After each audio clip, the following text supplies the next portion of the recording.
CSI da aviação. Olha só essa cena aqui. Isso ocorreu nos primeiros dias de janeiro de 2024, lá em Tóquio, uma aeronave, um Airbus com 379 ocupantes. Ela se incendiou. Nós vemos aí que foi um incêndio aí, um Airbus. Esse Airbus ele leva praticamente 400 pessoas, mais de 400 pessoas. Então, se imagine só que cena é esta aqui. Temos essa outra cena das pessoas dentro da aeronave tentando sair. E aí nós fazemos a pergunta: imagine você dentro de uma aeronave pegando fogo. Como seria a evacuação? Nós vamos conversar rapidamente sobre esse caso aqui. Lembrando que essa aeronave, ela não se.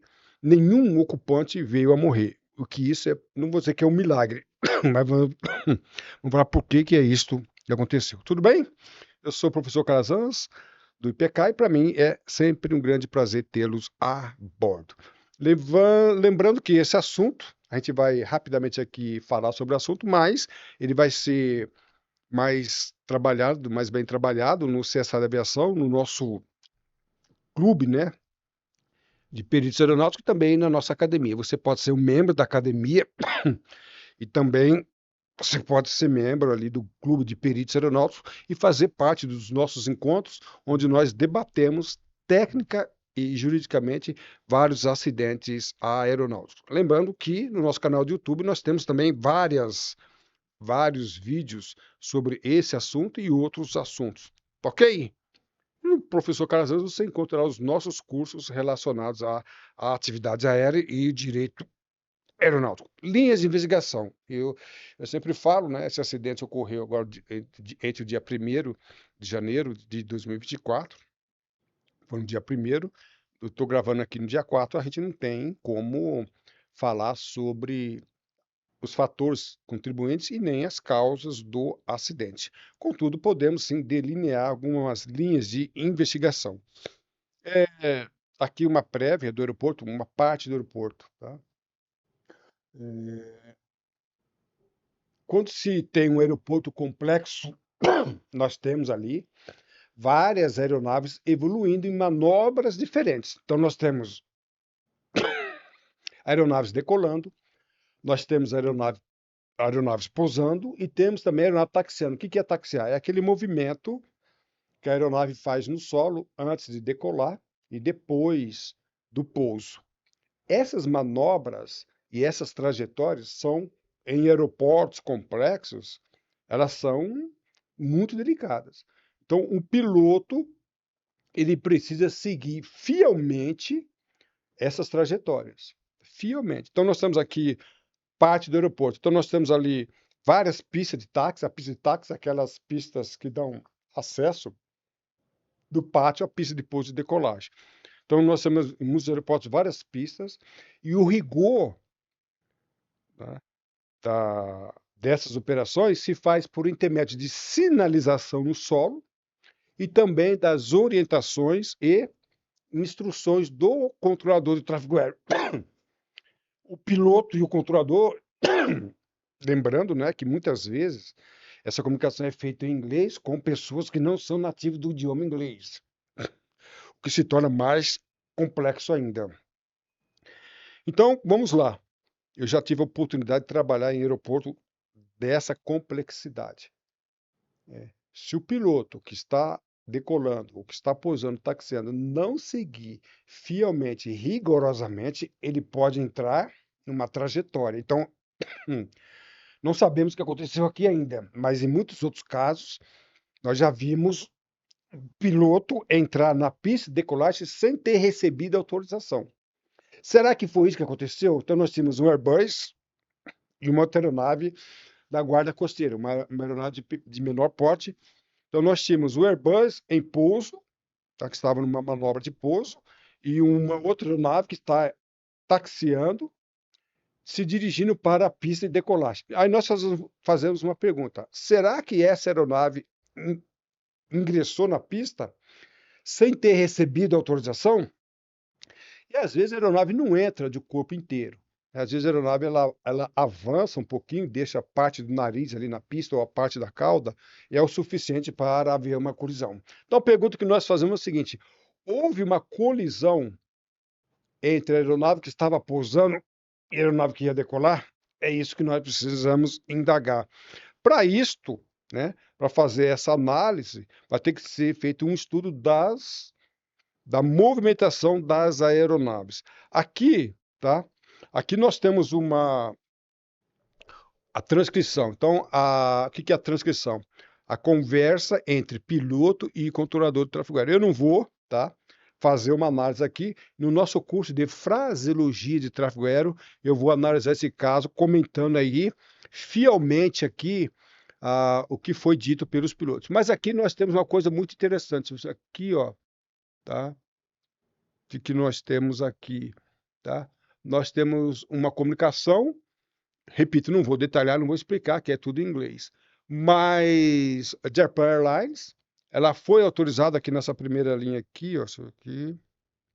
Ela foi autorizada a pousar clear to land, wind 310. Então, autorizado o pouso e deu vento 310 com 8 nós, tá? E aí o Airbus, ele coteja aqui a confirmação, tá ok? Mas antes disso acontecer, tá? Antes disso acontecer, aqui em cima a gente vê que a aeronave da guarda costeira, podemos até aqui embaixo a gente pode ver que o avião da guarda costeira foi autorizado e até o ponto de espera. O que é o ponto de espera? Então você tem a pista onde a aeronave está pousando e a aeronave do menor porte da guarda costeira foi autorizado a esperar. Então qual seria a evolução do tráfego? O tráfego aéreo da Japan Airlines, Airbus, ia pousar e depois esse tráfego aqui da guarda costeira ia entrar na pista. Essa é a comunicação aqui em inglês, ficou bem claro isso, tá? Essa conversa não deixa nenhuma dúvida. O avião da guarda costeira não foi autorizado a ingressar. Se ele ingressou totalmente ou parcialmente, nós vamos aí, isso aí vai ser objeto de estudo. Mas tudo indica preliminar, que houve uma colisão entre a aeronave que estava pousando e a aeronave que iria decolar. Então, se houve essa colisão que resultou no incêndio, quem foi o responsável? Ou quais foram os fatores que contribuíram para isso acontecer? Uma análise criteriosa da comunicação vai ser, né, muito importante. Aqui já saiu um pouco da linha do acidente em si, a evacuação. Essa é uma imagem que está circulando como uma imagem, tá? Uma imagem no momento que a aeronave já estava pegando fogo. Olha só, a aeronave já estava em chamas, tá? A aeronave já estava em chamas, com 379 ocupantes. Pessoal,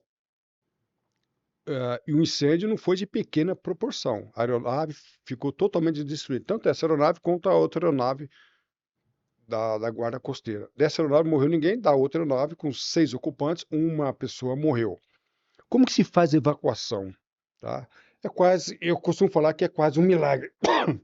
Então, os comissários, né, sabe, aqueles comissários que ninguém dá atenção, tá antes do voo, dando ali as instruções, e a pessoa não está nem aí com as instruções.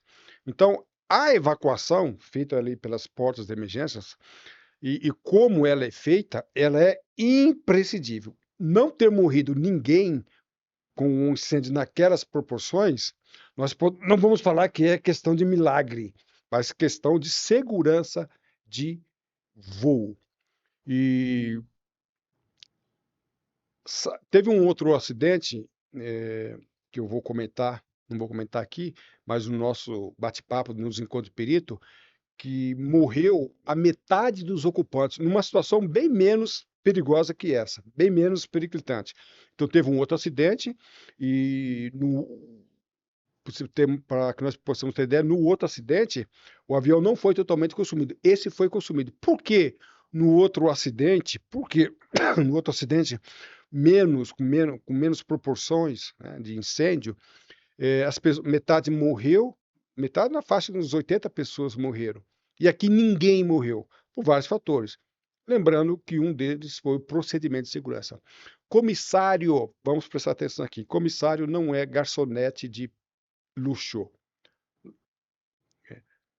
Comissário não é garçonete de luxo. Comissário, ele tem uma função a bordo, que não é distribuir lanche, café, nada disso. Embora pode até ser uma função secundária. A função do comissário é segurança de voo. Tá? Então, a função antes da decolagem, depois da decolagem e durante o voo, a função principal é inquestionável. Muitas pessoas não entendem isso. Então, nós não temos a menor dúvida que o procedimento adotado pelos comissários foram imprescindíveis para que tivesse ali um bom resultado. E uma coisa interessante também, que nesse acidente foi bem orientado e os passageiros não não tiraram suas bagagens. Então, a orientação foi: deixa a bagagem. Olha só que coisa interessante. No outro acidente que morreu a metade, houve um desespero, houve ali eu vou falar desespero mesmo, uma descoordenação, e os passageiros tentaram sair com a mala. E eles, sabe como que eles morreram? Que na hora de sair com a mala, eles ficaram todos ali, interromperam a saída.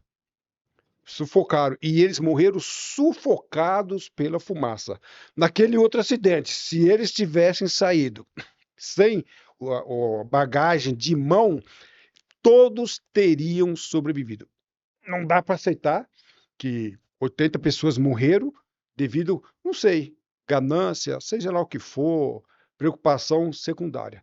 Então, esse acidente, ele precisa ser estudado, né, precisa virar um estudo de caso no que se refere ao procedimento de segurança de voo e o procedimento dos comissários. Tá? Como é que pode um avião com 379 pessoas, num incêndio de grande proporção, tendo destruído totalmente a aeronave, e todos terem sobrevivido.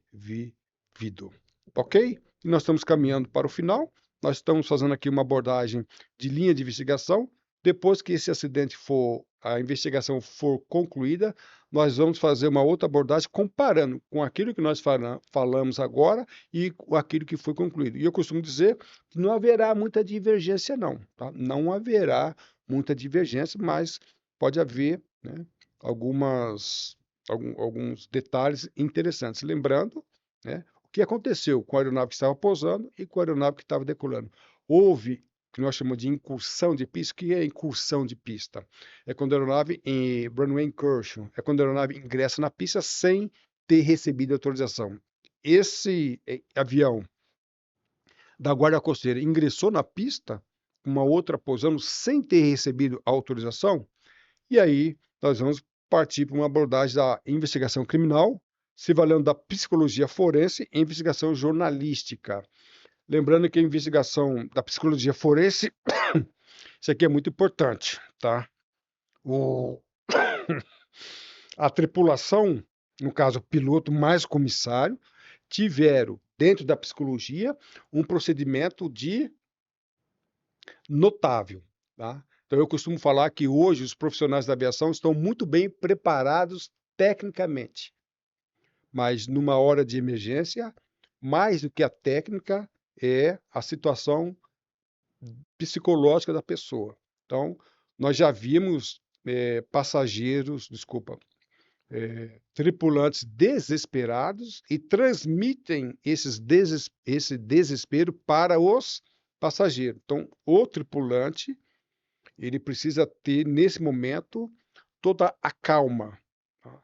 Toda a calma. E hoje nós falamos que hoje os técnicos da aviação têm um preparo técnico inquestionável, mas nem sempre tem um preparo psicológico ou um preparo na área da psicanálise adequada. Mais importante para mim que um preparo técnico é sim um preparo na área da psicologia e da psicanálise. Não temos dúvida que esse acidente ele vai ser notável ao analisar este aspecto aqui, tá ok? Para mais informações, nós temos vários outros assuntos que nós discutimos em nossos livros sobre investigação e acidente aeronáutico, tá? É interessante, né? Esse acidente com 5 vítimas fatais ocorreu no solo, né? Então as aeronaves não estavam praticamente em rota. E nós temos o maior acidente da aviação, inclusive eu vou deixar o link aqui embaixo, que eu tenho um vídeo sobre ele. Ocorreu em 1977, 27 de março de 1977, o maior acidente da aviação, onde morreram 583 pessoas. Naquele acidente, as duas aeronaves não estavam voando. Dois Boeing 767, não, 747, se colidiram no chão. 583 pessoas, ou seja, o maior acidente da aviação, 77, faz muito tempo, né? E o que nós queremos dizer com isso? Nós queremos dizer com isso que aquele acidente, o maior acidente da aviação, que é o Tenerife, ele traz ainda repercussões até hoje. Naquele acidente, os fatores que contribuíram foram sinalização no solo, uma aeronave estava em manobra de táxi, enquanto uma outra aeronave estava em manobra de decolagem. Houve uma comunicação deficiente, as aeronaves não se avistaram porque as condições climáticas estavam adversas, nevoeiro forte sobre o aeroporto e as duas se chocaram. Então nós estamos aí em 77. Às vezes eu falo desse acidente, que ele faz parte do nosso curso de fraseologia, também faz parte do nosso curso de investigação. Muitas vezes a pessoa fala: Ah, Calazans, você está nessa ainda, 1977. Esse acidente de 1977, Tenerife, ele é antigo, mas muito atual em relação às suas consequências. E depois que findar a investigação desse acidente, nós vamos comparar, e eu não tenho a menor dúvida que fatores contribuintes ocorridos em 77 estão ainda presentes em 2024. Não tenho a menor dúvida. Embora antigo, não é desatualizado, é atual. E precisamos estudar mais, principalmente fraseologia de tráfego aéreo. Eu não posso entender que dois aviões se chocam por questões de comunicação. Você tem ali um Airbus com uma aviônica, uma engenharia aeronáutica avançadíssima, o acidente ocorre por falha de comunicação. Temos aí algo a comentar. Temos terminado o nosso bate-papo. Você pode participar dos nossos encontros, fazer parte do CSI da aviação, fazer parte do clube de peritos aeronáuticos, não precisa ser especialista, tá? E também fazer parte da academia do direito aeronáutico, tendo cursos, análise de acidentes, fazer parte para debater e aprender. A finalidade do professor Calazans com isto é criar uma nova concepção. Existe a concepção da investigação técnica realizada pelas autoridades aeronáuticas, que não alcança todo mundo, só os especialistas mesmo. Aqui não. O Calazans vai dar uma oportunidade para especialistas em aviação, controlador, meteorologista, piloto, comissário e também a comunidade leiga em aviação. Toda a nossa abordagem ela é feita de tal maneira, o CSI da aviação, que você não precisa ser especialista. Mesmo não sendo especialista em aviação, você vai ter um conhecimento que vai chamar a sua atenção. No nosso site, nós temos lá os nossos cursos e os nossos links para que você faça parte do nosso clube da academia e assim por diante. Se quiser fazer contato com o professor Calazans, você pode mandar sua pergunta pelo nosso e-mail ou pelo nosso telefone, que também é Zap. Inclusive, nós temos grupos da área da aviação. Lembrando, tá, que nós temos vários outros vídeos, você pode se inscrever no nosso canal e assim que nós dispararmos um vídeo, você vai receber, ok? A sua atitude define a sua altitude. Voe alto, estude com o professor Calazans. Para mim foi um grande prazer tê-los a bordo. Um abraço e tudo de bom.